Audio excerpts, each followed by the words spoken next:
Welcome to my channel, where we share some of the most captivating sci-fi stories. Before we dive in, I just want to say, these stories take a lot of time and effort to create for you. All I ask in return is that you subscribe to the channel and give the videos a like. Thank you so much for your support. Now, if you're ready, let's begin the story. The forge was the loudest thing in Kale's little village, louder even than the drunk who sang every evening 2 streets away. At dawn, the hammer's rhythm began, and by nightfall the ringing still echoed in the bones of every passer-by. Kale himself didn't mind. He was not the sort of man who worried about neighbors' complaints or proper social manners. He was broad-shouldered, with hair like a haystack set on fire and then beaten with a wet broom. His humor was as sharp as his chisels, and just as dangerous to handle without gloves. He fixed plows, mended hinges, shod horses, and occasionally forged a sword or two for noble brats who fancied themselves warriors. What he had never expected was a customer to fall out of the sky. The night it happened, the village slept in thick silence, the kind broken only by crickets and the occasional fart of a cow. Kale had left his forge late, wiping sweat from his brow and muttering about how iron had no manners, never bending the way you wanted, never staying hot for long enough. He was halfway to pouring himself a cup of whatever remained of last week's mead when the heavens ripped open with a sound like 1,000 anvils clanging in unison. He dropped the cup. "That's new," he muttered, staring at the sky. A streak of light split the darkness, but it wasn't like a shooting star. It was too deliberate, too controlled. It slowed as it fell, glowing silver and green, humming like a forge bellows the size of a mountain. It came down beyond the trees in the meadow where sheep grazed by day and lovers wandered at night. The ground shuddered as it landed. Kale blinked. Then, with the stubborn logic of a man who had seen far too many strange things in his own workshop, mostly exploding metal, he muttered, "Well, either that's a comet, or the gods have decided to throw back the world's ugliest horseshoe." He trudged toward the meadow, hammer still in hand. Better to face danger with a tool you trusted than to waste time fetching a sword you barely used. The trees glowed faintly green as he approached, leaves shimmering as though the forest had been dunked in molten emerald. The air smelled like hot iron and honey, sweet and sharp at once. The object in the meadow was not a stone or a burning husk. It was smooth, metallic, shaped like a teardrop turned upside down, its surface rippling with shifting symbols that looked alive. As Kale squinted at it, the side of the teardrop hissed and unfolded like a blooming flower. From the opening stepped a figure. She was tall, impossibly so, her presence enough to make the night itself seem to step aside. Her form was nearly human. 2 arms, 2 legs, a shape as graceful as a noblewoman sculpted in marble. But her ears, long and elegantly pointed, rose from her head like delicate blades, glimmering faintly as though they were attuned to the stars themselves. Her eyes shone with an otherworldly light, sharp but not unkind. She wore armor that seemed woven from liquid silver, flowing and shifting with every movement. Kale blinked again, then rubbed his eyes with the back of his soot-stained hand. "Right, so either the mead was stronger than I thought, or the village tailor has been taking commissions from fairy tales." The woman's voice was clear, melodic, and commanding. "Human blacksmith, I have crossed stars to find you."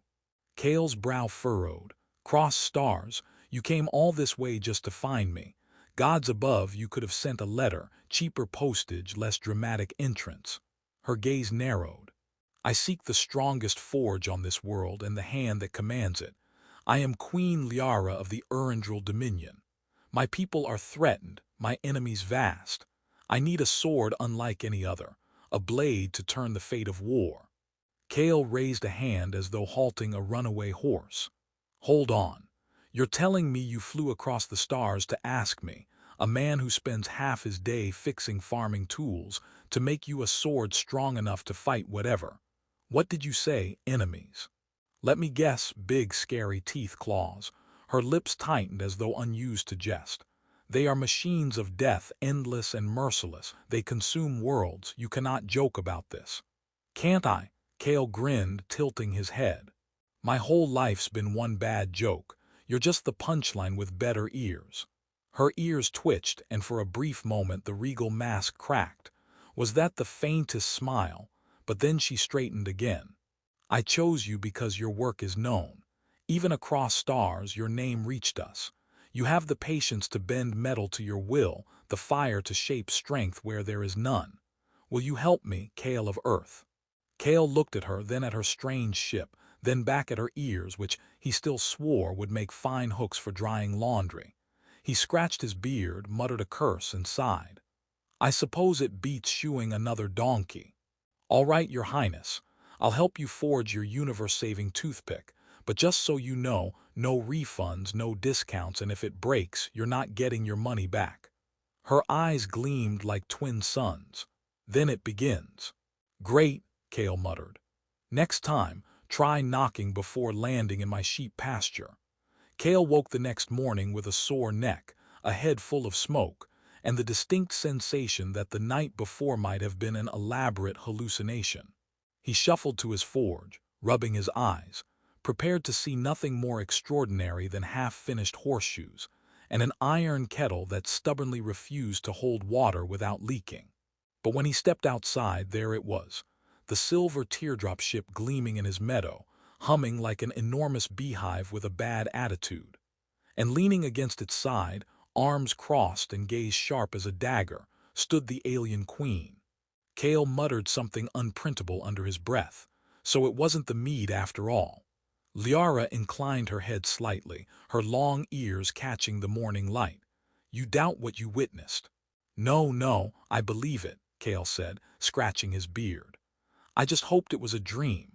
You know, like those ones where you win a barrel of ale or find yourself in a room with 7 milkmaids who all want their butter churns fixed. Her brow arched. Your dreams are strange. And yours are. You dreamed of a village blacksmith building you the strongest sword in the universe. He waved a hand toward his forge. That's not even a dream, that's madness. Liara pushed off the ship and walked toward him, her silver armor flowing like quicksilver around her form. It is not madness. Your world is old. Its metals, its ores, its hidden veins, all untouched by my people, all uncorrupted by war. There is strength here, and you, Kale, are the only one with the stubbornness to draw it out. Kale barked a laugh. Stubbornness, yes. I once spent 3 weeks hammering a bent nail straight just to prove I could, but galactic destiny.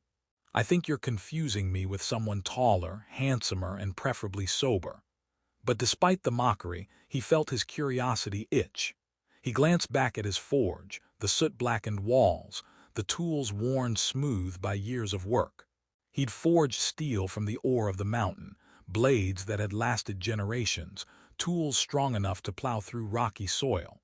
But alien metals, star-forged crystals, his hands twitched as though already reaching for the hammer. Liara must have seen the flicker in his eyes because she softened. Come, I will show you what I bring. Inside the ship was like stepping into another world. The walls shifted with light, patterns flowing like water across their surfaces. Strange instruments hummed and blinked, their shapes alien yet oddly purposeful. At the center of the chamber lay a chest unlike any Kale had seen, its surface shimmering with symbols that looked alive. Liara placed her hand upon it and the chest unfolded soundlessly. Within lay ingots of metal, each glowing faintly, some crimson as embers, others blue as frozen starlight. Nestled among them were crystals, clear yet burning inside with swirling galaxies. Kale gaped. Well, that's prettier than anything I've ever pulled out of the mountain. He reached out and tapped one of the ingots with a fingertip, then yelped and pulled back. Hot, why is it hot? It remembers the star from which it was born, Liara said simply. Kale shook his hand, muttering, Wonderful, metal with a better memory than me, just what I needed. Still, his eyes lingered on the collection. He could feel the potential in them the way a mason sees a statue inside the marble. His hammer arm itched again. All right, he said grudgingly. Say I do this. Say I forge your sword. What exactly are we up against? Because you've mentioned enemies, and I'm guessing they're not the sort of neighbors you can bribe with a pie. Liara's gaze darkened. They are the Kareth, a machine empire older than many stars. They consume worlds to fuel their endless march. Where they pass, nothing remains but silence. My people have fought them for centuries, but they adapt. Every weapon we make, they learn to break. We need something they cannot anticipate. Something born not of our science, but of something different. Kale crossed his arms. So you're betting the fate of your people on my hammer and a pile of shiny rocks. Bold strategy. I admire it. Foolish, but admirable. Her eyes burned with intensity. It is not just your hammer, it is you. The will of the maker shapes the weapon as much as the fire. That is why I chose you. Kale laughed again, a short bark. Well, I always said my stubbornness would either save me or get me killed. Looks like you're offering both at once. He eyed the chest again. Fine, I'll forge your sword, but let's get one thing straight. I run the forge. You don't tell me when to hammer, when to quench, or when to curse. That's my job. A smile flickered at the corner of her lips, the first true one he'd seen. Agreed. They carried the ingots to his forge, though Kale complained the entire way. Light as starlight, you said. Lies. This weighs more than a fat ox in plate armor. Liara watched him strain and said calmly, on my world this metal is considered delicate. Kale snorted. Then remind me never to visit your world. I'd break my back lifting teacups. Once inside the forge, Kale laid the ingots out, staring at them with a mixture of awe and suspicion. He stoked his fire, muttering, never thought I'd be throwing star rocks into a village furnace. What's next? Hammering thunder into nails. Liara approached the fire, her long ears twitching faintly as she murmured words in her ancient tongue. The flames answered, rising higher, burning green and silver. Kale nearly dropped his tongs. What in the 9 anvils was that? The fire must be awakened, Liara said simply. Your forge is strong, but it must burn with more than wood and coal. It must burn with the breath of stars. Kale shook his head. Stars, ancient words, glowing rocks. I feel like I'm in the middle of one of those bard tales. Except in those stories, the hero usually gets a beautiful maiden and a chest of gold. All I've got is sore arms and a terrifying lady with ears sharp enough to cut bread. Liara tilted her head. Would you prefer gold to a weapon that can save worlds? Kale grinned. Depends how much gold we're talking. The first ingot hit the fire and the forge sang. Not whistled, not hissed, sang. A deep, resonant hum that rattled Kale's teeth and made the walls vibrate. He stared at the metal wide-eyed. Well, that's new. Usually it just spits sparks and curses at me. Liara watched, her expression unreadable. It knows it is being reborn. Kale raised his hammer, hesitated, then sighed. All right, star metal. Let's see if you scream as loud as the rest when I hit you. He swung, sparks exploded, and the hum grew louder, filling the forge with something that felt alive. As the night deepened, Kale hammered and cursed, sweat flying, while Liara stood by, murmuring her strange chants, the fire dancing in impossible colors. Between strikes, Kale muttered jokes to himself just to keep sane. Universe's strongest sword, huh? Knowing my luck, it'll come out looking like a butter knife. But beneath the sarcasm, he felt something he hadn't in years, the thrill of possibility, the kind of fire no coal could give. And though he'd never admit it aloud, a part of him was afraid. Afraid of what he was creating, and afraid of what it meant that he, a simple blacksmith, might actually be T. Kale had always thought of his forge as loud. Hammer strikes, bellows groaning, iron squealing as it bent beneath his will. Those sounds were the heartbeat of his life.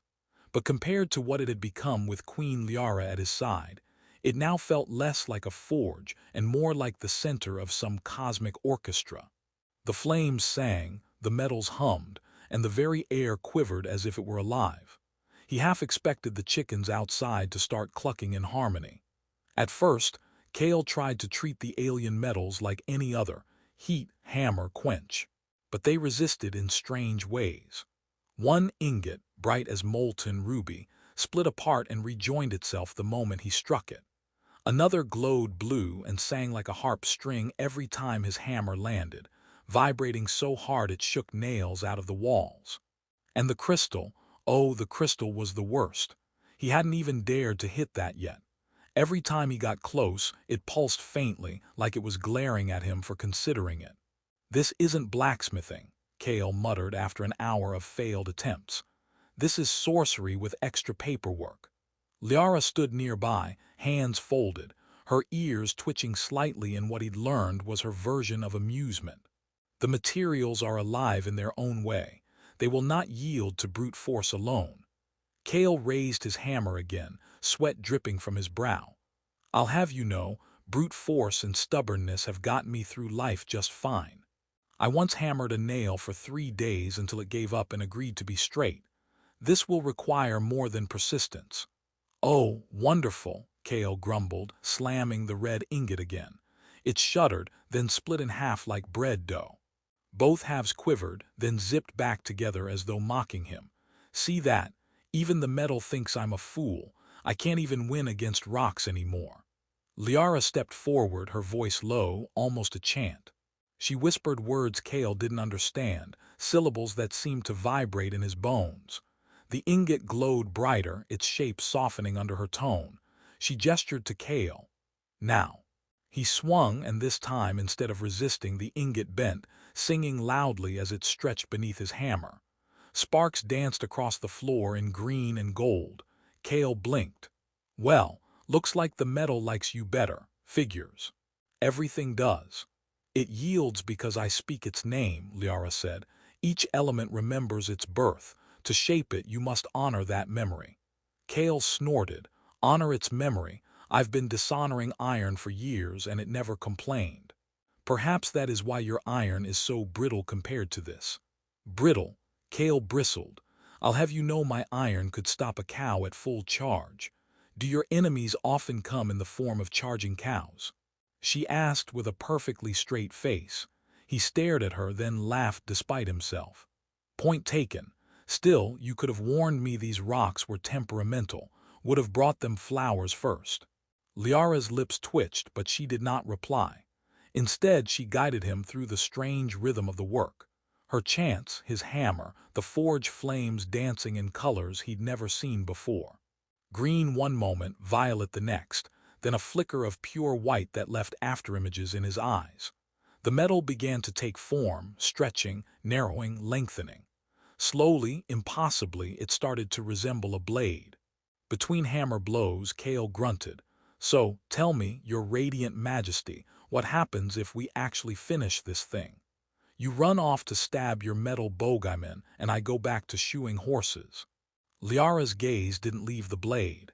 If the sword is finished, there may be no going back for you. The weapon binds not only to my people but to its maker. Your spirit will live within it. Kale nearly dropped the hammer. My what will what? Your will, your essence, the sword will be born of both our strengths. That is why it must be you. No other human will do. Kale stared at the half-formed blade, then at her. You're telling me I'm forging a sword that comes with a lifetime warranty, and the warranty is me? That's the worst deal I've ever heard. Without it, the weapon will fail. He sighed dramatically. Fine.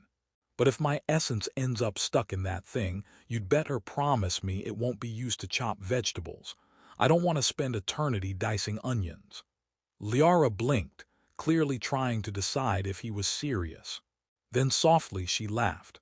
It wasn't the regal chuckle he expected, but a genuine, brief laugh that made her eyes shine. Kale found himself grinning, even as sweat poured down his back. Hours bled into days. The village whispered about the strange lights spilling from Kale's forge at night, but no one dared approach. The sounds that came from within were unlike anything earthly.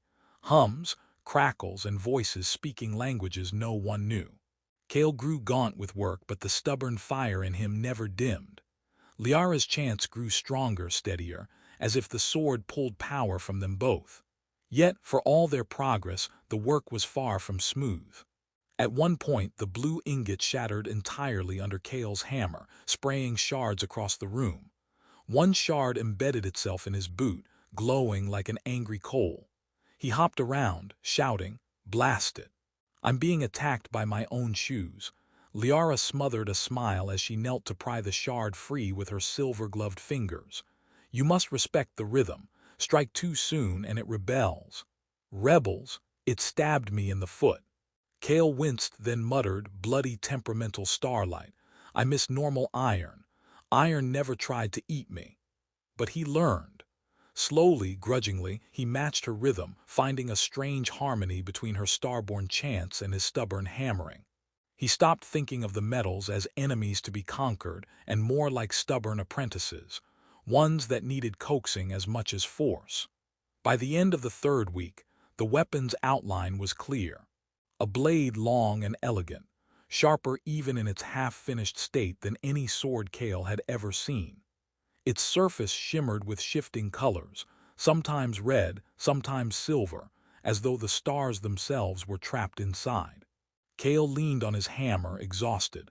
"There, the skeleton of your fancy sword. Hope you're happy. Now can we take a break before I collapse into the fire and roast myself like a pig?" Liara studied the unfinished weapon, her expression unreadable. At last she nodded. "You have done well. The blade breathes." "Breathes? Don't tell me it snores too, because I won't share a bed with it." This time, Liara did not suppress her smile. For the first time since her arrival, she allowed herself to look less like a queen and more like a companion. "Rest, Kale of Earth. Tomorrow we begin binding the heart." Kale groaned, staggering toward his bedroll. "Binding the heart. Wonderful, sounds painful. Maybe I'll just bind a chicken instead." Kale awoke to a curious sensation, like his chest was wrapped in humming silk, and the air smelled faintly of fried onions. The forge was quiet, the sword resting on a stone pedestal in the center, its blade shimmering faintly even without sunlight. Liara was nowhere to be seen. He rubbed his eyes, convinced he was dreaming, only to find the crystalline rod from the previous day vibrating gently beside him. "Great," Kale muttered. "Either I invented a sword that sings lullabies or I've developed a coffee problem again." He swung his boots off the bench and stepped toward the pedestal. The sword pulsed under his gaze, as if acknowledging him. He reached out, and the moment his fingers brushed the hilt, a rush of warmth filled him.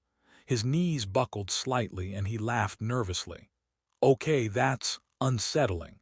Does it do this to everyone or just me?" A soft voice echoed in the forge, not from Liara but from the sword itself. "It knows you." Kale froze. "Oh, right, talking swords. That explains why my mother always told me to stay away from strange metal objects." He pulled his hand back slowly, blinking. "Liara," he called out, but the forge was silent. A sudden breeze stirred the air, carrying a faint hum of machinery and something sweet like honeycomb. Kale frowned, looking toward the open forge door. Outside, the world looked different. The air shimmered in a ripple, like heat above asphalt, and then a shape solidified, tall, shimmering, and unmistakably alien. It was Liara, but something was different. Her long ears curved upward in a sharper arch, and her eyes glowed faintly like twin moons. Around her floated small motes of light, as if the air itself adored her presence. "Morning, Kale," she said, her voice carrying a melodic echo. "I've returned with news, but first—" She glanced at the sword, and it pulsed stronger, humming low. "The binding has awakened a connection between us. You will feel its call." Kale blinked. "Connection? Great, so we're officially in a buddy movie now." He glanced at the sword. "Hey buddy, should I start calling you Steve?" The sword vibrated softly. Whether that was agreement or irritation, Kale couldn't tell. Liara stepped closer, her boots making no sound on the forge floor. "The sword is not complete. It has chosen you, but the forging process requires another stage. We must journey to the Coraforge, a station that drifts between dimensions, where the fabric of matter itself is shaped." Kale scratched his head. "Coraforge, that sounds like a fancy name for a space mall." She didn't smile. "It is far from a mall. It is the birthplace of creation itself." Kale gave a dramatic sigh. "So, basically, we're going on a cosmic road trip with a talking sword. This day keeps getting better." Liara's voice softened. It is dangerous. The Coraforge is protected by trials. Only those who prove themselves worthy may enter. Kale rubbed his jaw, glancing between her and the sword. And if we fail, the sword will remain incomplete, its power dormant. And perhaps the balance of galaxies may falter. Kale nodded slowly. Well then, no pressure. He tapped the hilt of the sword lightly. So how do we get there, Uber, space bus? Liara's ears twitched faintly. We travel by way of the shattered gate, but it is not stable. We must act quickly. Before Kale could question her further, the air in the forge warped again, shimmering with geometric patterns like a cracked mirror. A low hum filled the room, growing into a steady vibration that made Kale's teeth chatter. Liara stepped forward, her hand on the sword's hilt. "Hold on," she said softly. "This is the way." The forge walls seemed to dissolve. Light bent strangely around them, pulling them toward an unseen point. Kale felt his stomach drop and a whooshing sensation filled his ears. "Well," he shouted over the noise, "I guess this is my life now. Blacksmith, part-time cosmic traveler." Liara gave him a faint smile. "Part-time only if you survive." The world warped around them, colors folding in on themselves, deep purples bleeding into golds and stars curling like ribbons. Kale felt the sword pulse violently, its hum deepening into something almost like laughter. "Oh great," Kale muttered, "now it's laughing at me. That's comforting." The light swallowed them whole, and Kale shut his eyes. He could feel every nerve in his body vibrating with energy, like his bones had turned into tuning forks. Somewhere in the infinite hum, he thought he heard Liara whisper, "The Coraforge awaits." When he opened his eyes again, they were no longer in his forge. They stood in a vast expanse of shifting metal and crystal, a place that defied geometry. Bridges of shimmering alloy arched into nothingness, and enormous spheres of glowing energy hovered in the distance. It was the Coraforge. Kale blinked. "Well, that's one heck of a blacksmith shop." Liara's gaze swept over the scene with solemn reverence. "We have arrived. The trials begin." Kale laughed nervously. "Of course they do. I was hoping for a nap first, but I guess I should have known." The sword pulsed brighter, and Kale felt its warmth in his chest. Somewhere deep inside, he knew nothing would be the same again. And somewhere in the infinite corridors of the Coraforge, unseen eyes watched their arrival. The air in the Coraforge shimmered like liquid mercury under a fractured sky. Kale blinked, trying to process the impossible geometry around them. Staircases that spiraled upward into nowhere, bridges made of translucent crystal humming softly underfoot, and colossal orbs suspended in midair that pulsed with strange colors, as though breathing. Somewhere in the distance, a low harmonic drone resonated, a sound so deep it felt like it was tugging at his bones. Kale glanced at Liara, whose long ears twitched in perfect synchrony with the hum. She moved forward without hesitation, her boots making no sound, her gaze fixed on some point beyond the next bridge. "The first trial awaits," she said softly. Kale adjusted his leather apron awkwardly.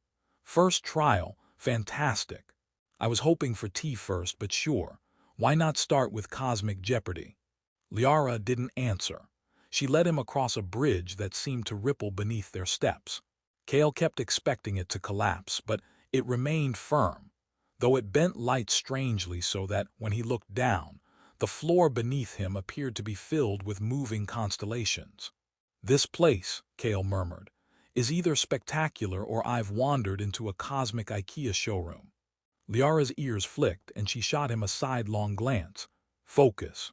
They arrived at a massive archway carved from crystal that seemed to hum with its own life. Within the arch lay a swirling vortex of light, constantly shifting colors as if it were a living nebula. Above it was inscribed in a language that twisted and shimmered, "Prove your worth, or turn to dust." Kale squinted. "Well, that's comforting. Always good to start with existential threats." He stepped closer, squinting at the glowing runes. "Do they have a manual for this thing? Maybe a customer support line?" Liara's expression was unreadable. "This is no place for jest. The trial tests more than skill, It tests essence. Kale groaned dramatically. Essence, right. I was really hoping this trip involved a few beers and less soul-searching. Liara didn't reply, only gestured for him to step through the arch. Kale took a deep breath, tightened his grip on the hilt of the sword and stepped forward. Light exploded around him. His senses flooded with visions, memories not his own. He saw the forge in his village, his hands gripping hammers, the glow of molten metal, the laughter of neighbors. Then, without warning, visions of alien worlds unfolded. Towering crystal cities, seas of liquid light, creatures singing in harmonies beyond sound. His knees buckled and he stumbled forward. "Whoa," Kale muttered. "Okay, this is definitely not IKEA." A voice, soft, melodic, yet filled with undeniable authority, spoke in his mind. "Do you understand your will? Do you embrace it?" Kale blinked. "My will? I just woke up in some cosmic art gallery and you want to know about my will? Well, I want coffee, and maybe a nap." The voice hummed softly. "This is no trivial matter. Your will bind the blade." Kale took a breath and steadied himself. He looked at the sword. It pulsed warmly, almost like it was breathing. "Fine," he said aloud. "My will, I want to make something that lasts, something stronger than fear. Something worth remembering, even if I'm bad at metaphors." The vortex shimmered violently. The air around him felt charged, and the hum grew into a symphony of sound that filled his bones. The sword began to glow with a deep, resonant light, as if responding to him. Kale swallowed hard. "Okay, that's kinda beautiful." Suddenly, the light around him collapsed inward, and Kale stumbled through the vortex, landing hard on crystalline ground. Liara was beside him instantly, her glowing eyes fixed on him. "You have passed the first trial," she said softly. "The Coraforge accepts your will, but more awaits." Kale groaned, sitting up. "More trials, I thought one was enough. I'm running out of dramatic quotes here." Liara gave him a faint, almost amused smile. "The next trial is the trial of reflection. It will test your fears." Kale sat up, brushing himself off. "My fears, I have plenty.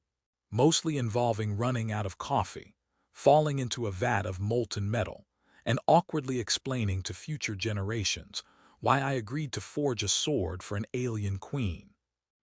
Liara's lips curved faintly, though her expression remained calm.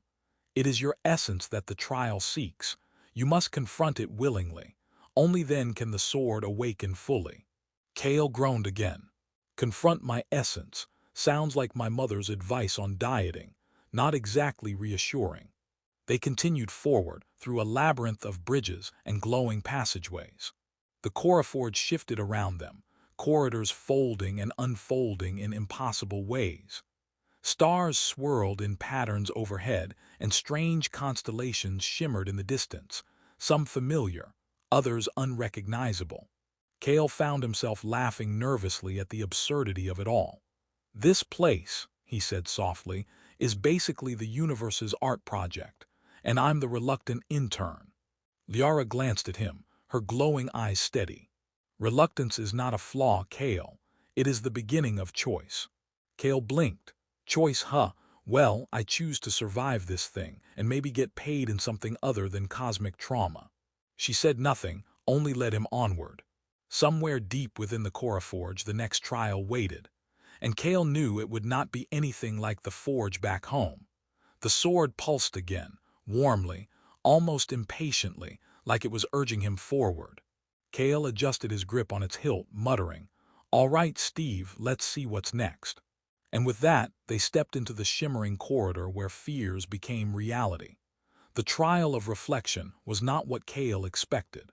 As they stepped into the shimmering corridor beyond the last bridge, the air thickened, folding in around them like wet fabric. Light dimmed into pools of shifting shadow, and Kale felt the pull of 1,000 unseen eyes upon him. Liara's expression was unreadable, her long ears taut as she walked beside him, sword in hand. "This is where you face yourself," she said softly. "Everything you fear, everything you hide, it will stand before you here." Kale swallowed. "Great. I was hoping for something simpler, like a quiz or a pop culture trivia contest. This sounds like emotional homework. Liara did not answer.